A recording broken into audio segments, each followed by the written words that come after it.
Hello everyone and welcome back to my channel. So I have been a busy bee over the past couple of years, meaning that YouTube has had to take a bit of a backseat in between everything else I've been working on. But if you've been keeping an eye on my channel, you might have noticed this little video pop up a few weeks ago, and if you haven't, go check it out right now. It's only 2 minutes long, and then come right back to this video. I've been getting a lot of questions about what it is, what's next, and how I did it. So let's talk about it. So RUNIC is this personal project I started working on probably 5 years ago at this point, and in the beginning it wasn't known as RUNIC and it looked very different from what it does today.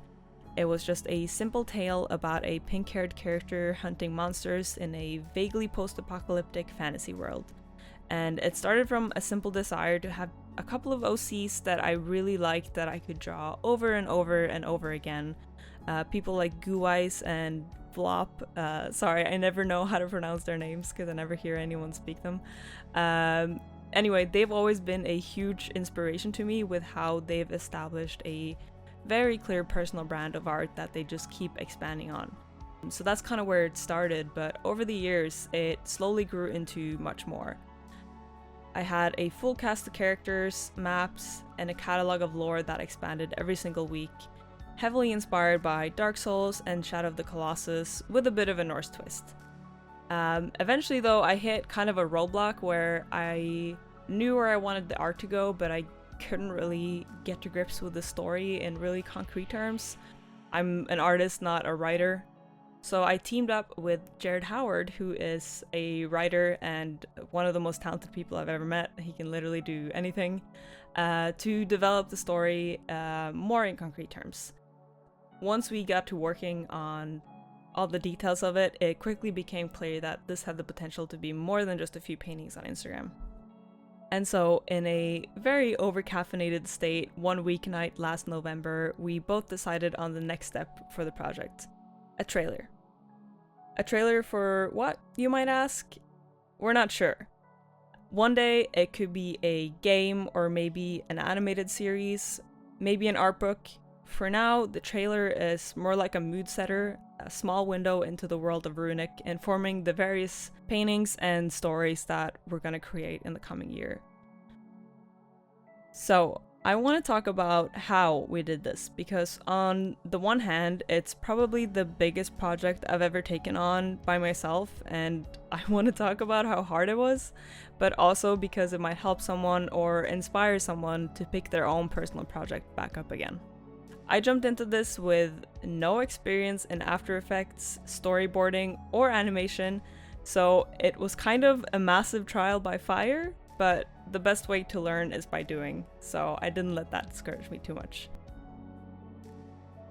Despite not really knowing what we were doing, it felt natural that the first thing we needed to figure out was the script. After workshopping ideas for a couple of days, the best option seemed to be a relatively small scope trailer with a narrator, no more than 5 locations to make the art requirements somewhat reasonable, and some awesome music to set the tone. Jared went off and wrote a script, and he pretty much hit the nail on the head immediately. After some small adjustments here and there and brainstorming about the shots we would use to complement the script, he also did a test reading of it for VO. And this take was so good, it's actually the same take that ended up in the final trailer, despite us doing another day of VO recording later on. He just nailed it from the very beginning. If you have ears, you might have also heard a familiar voice at the end of the trailer, and to confirm your suspicions, yes, that is my voice. When Jared first suggested I voice Axel myself, I kind of just nervously laughed him in the face, but after some convincing and a lot of coaching, I did it. My script was a lot shorter and I needed several more sessions to get a consistently good takedown, but we got it in the end. It was a fun experience, but I will probably leave it to the professionals next time. With the script and initial VO read done, I could start diving into the storyboard for the trailer. I wanted to test it with the audio as soon as possible to see how it would all match up and feel, So my first draft of the storyboard consists of very hastily scribbled sketches done on my iPad over the course of maybe 2 hours, if even that much. And I think one of my biggest mistakes creating this trailer was exactly this. I got a bit too excited and I should have put more time into planning not only the compositions of the shots, but especially making sure every shot has elements that can move and animate nicely. If I ever muster up the courage to make one of these again, I will make sure to take my time with this step and reference other material a lot more heavily.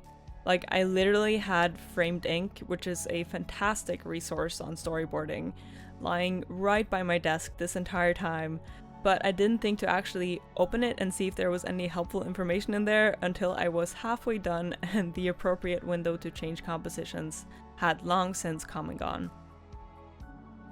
Since I had never animated anything before, I also didn't have the best sense of how to parallax things nicely and how to set up scenes to have maximum impact. And this actually cost me precious time later on when I was banging my head against the wall trying to get 2 of the shots working for like a full week, I think. So if you're gonna take anything away from this video, invest your time in planning early on. It will not go to waste. After the first render of the very rough storyboard with the VO was completed, we had a good understanding of the key beats and pace of the trailer. That meant it was time to get in touch with Tristan, a wonderful audio engineer and composer. To give him a good sense of the mood we were looking for, I gathered up reference for the tone of the music. Warduna, the Made in Abyss soundtrack, and the Skyrim soundtrack were huge inspirations, and just like the script, the track very quickly took shape into something we were all really excited about. That meant that now I had everything I needed to start finalizing the paintings. I just needed to learn After Effects, Premiere Pro, and finish 17 paintings while also shipping a game at my full-time job. Easy. Naturally, the first thing I did was go back over the storyboard again, establishing color schemes, fleshing out focal points, and shot progression. I wanted to make sure each location had its own color identity to make for a nice color progression throughout the entire trailer, and this is one of the things that I really tried to dial in early on so I didn't have to fix it up at the end. A lot of the shots stayed pretty much identical through the entire process, but some changed a lot. This is also the point where I started playing around with After Effects. At first, this was just a lot of playing around with the transform properties until I eventually discovered the puppet tool, which is a godsend, by the way, CC Particle World, and I finally figured out how to use the virtual camera, which also made things a lot easier. I wish I had a perfect and comprehensive After Effects guide that I could just share with you here, but to be honest, it ended up being a lot of Googling for very specific things I wanted to do. I think there are definitely programs you could use that would be more suited towards animation, but because I kind of just wanted to do all the things, After Effects was the best general tool I could use, but that also meant that I couldn't really find any super specific animation tutorials. I don't know if that's just because I wasn't looking in the right places, but yeah, I ended up looking at like 30 different things and just taking kind of morsels of information from each one. And so my advice, if you want to learn to do this yourself, would be to start by watching an intro to After Effects video. You can find those on YouTube. There's a bunch of them. I watched one that was like 20 minutes long. Watch that to learn how the timeline works, and then just get in there and start messing around with things. If you know Photoshop, a lot of things feel somewhat self-explanatory, and the rest you can find really specific guides on. As I kept chugging along with rendering the frames and learning After Effects, the amount of work I had ahead of me finally started sinking in like properly, and I realized I might have bit off a bit more than I can chew. Thankfully, I have extremely talented friends, so I reached out to Runin and Yelenai, who are both amazing artists and amazing people, and they both picked out 2 frames that they wanted to work on. So Ru decided to take on frame 12 and 17, and Yelenai picked out frames 6 and 10. I did go over everything at the end just to ensure that it fit in and felt cohesive with the rest of the trailer, but it saved me some very precious hours, and I really cannot thank them enough for their help and just their support and like motivating me to get through this project. Roughly halfway through this entire project, I had 17 mostly half-finished paintings, and I was just starting to plug things into After Effects to make them move. Up until this point, it had been mostly excitement and fun, but as I stared at my project file in Premiere at 11 p.m. after a particularly stressful day at work, I was filled with an overwhelming sense of dread. I had hit the slump. I'm certain this is not unique to just my process, but basically it's this point I'll reliably hit at about 50% into any personal project, where everything suddenly feels impossible. I look at my work in horror and all I can think about is just how much work there's still left to do, how there's no way I can ever finish it, and even if I do, no one is going to care about it anyway. This time there was an additional layer of AI could have made this whole thing in less than a day, but it's going to take you months, which managed to make the dread extra spicy. I wasn't about to scrap this project though. I was months into it, and other people's work was on the line if I didn't finish what I had started. And perhaps most importantly, it was something that held a lot of personal significance to me. For me personally, and I want to emphasize that this is just for me and you might work differently, sometimes the best thing to do is to just keep pushing through even if I'm tired. Because ultimately, finishing the thing is going to improve my well-being so much more than just giving up and putting it on the back burner. I start these things because I love what I do and I have something I want to communicate, and it's so important to hang on to that even when it gets hard. I find that it's also important to practice self-awareness in these situations. So recognizing the stress instead of trying to run away from it or just ignore it, and trying to identify exactly what about the task is making you feel this way is kind of essential if you want to change how you're feeling. And for me, when I sat down and I started thinking about this, it became apparent that a big part of the problem was that the task I had defined for myself was finish all the frames. And that is not a good goal.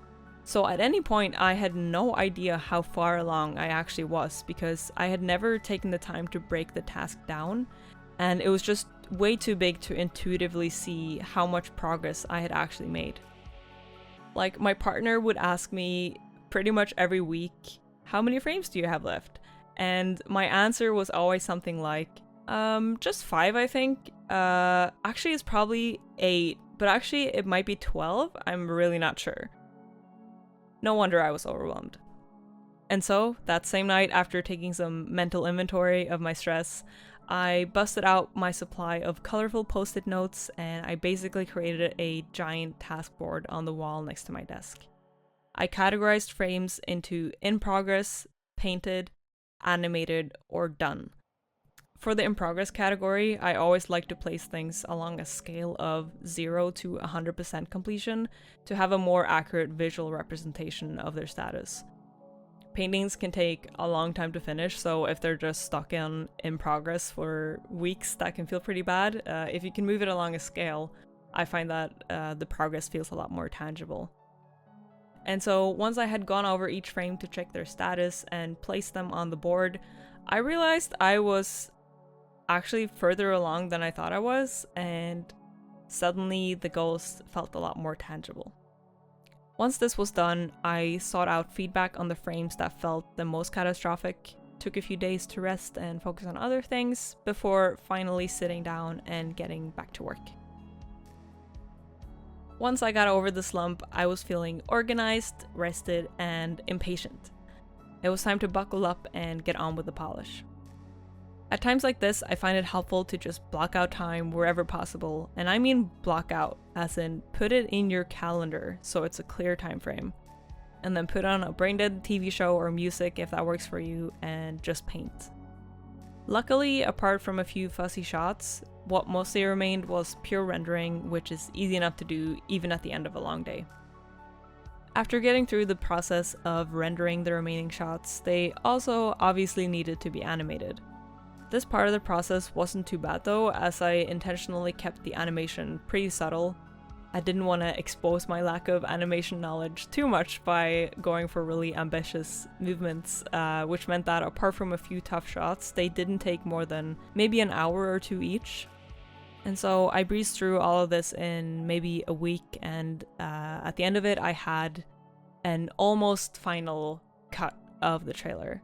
That meant I could hand it back to Tristan, who did some last edits on the sound and mastered the audio, allowing me to do any remaining polish before locking down the actual final cut of the trailer. And so finally, after over 6 months of working on it on and off, it was done. Honestly, it was really hard to stop working on it and let it go. I kept going back to certain frames and polishing up small details and changing things until literally the very end. But finished is always better than perfect. Over the course of working on this project, I had to keep reminding myself that not only did I work on another freelance project while doing this, but I was also literally shipping a game as a lead artist. The fact that it got done at all is an accomplishment in itself.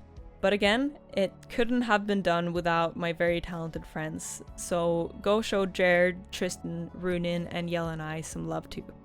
I will be linking all of their stuff below if you want to check out more of their work.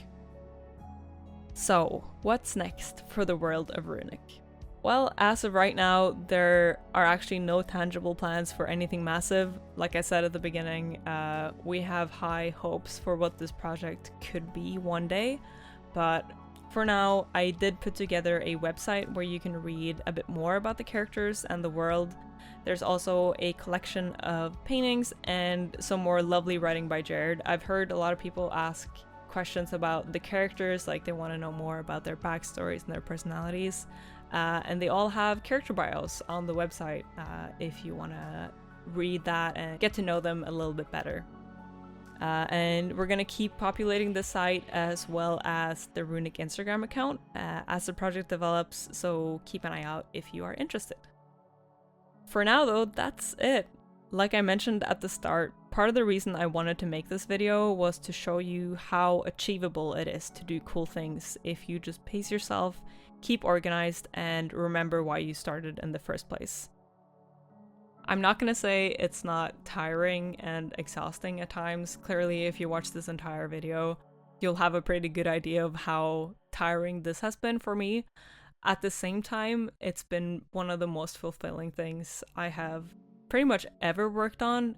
Like, I think the level of pride you feel at finishing something that truly matters to you is really unmatched. And if you're an artist at heart who wants to create things and who wants to communicate things to the world in your own voice and you want to share your vision, I think showing up for yourself and following through on that desire is really important. And so if you have a personal project that's collecting digital dust in your hard drive somewhere, or if you're thinking of starting something brand new, go for it. It'll be hard at times, it'll be tiring at times, but if it's something that matters to you, you will thank yourself in the end. And with that, I will leave you until next time.